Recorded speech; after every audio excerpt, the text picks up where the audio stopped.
તો આજે તો આપણે સવારમાં ઉઠ્યા તો આપણે જવાનું હતું સ્કૂલે, પણ આપણે સ્કૂલે ન ગયા કારણ કે આપણે ઉઠ્યા હતા મોડા, ઉઠાણું નહીં ને કોઈ દોસ્તારો જતા નહોતા.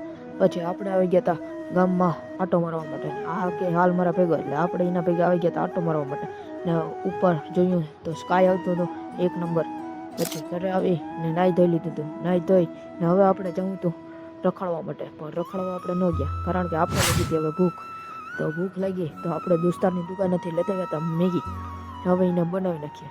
તો આપણે મેગી બનાવવાનું ચાલુ કરી દીધું. હવે 5 મિનિટમાં મેગી બનીને તૈયાર થઈ જાય આપણી.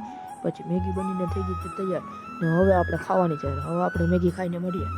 પછી મેગી ખાઈ લીધી હતી ને પછી બેસી ગયા હતા આપણે આપણું એક્ઝામ આવે એટલે કમબેક કરવા માટે. પછી આપણે કમબેક કરીને આવી ગયા હતા. આજે હતી હનુમાન જયંતિ એટલે આવી ગયા હતા આપણે હનુમાન બાપાના મંદિર. પછી ત્યાંથી આવીને ખાઈ પીને આપણે આવી ગયા હતા આ ખાઈ દોસ્તારની દુકાને. અમે અહીંયા ખાઈ બેઠા હતા. તો કામ કરતા હતા કંઈ ખબર નહીં.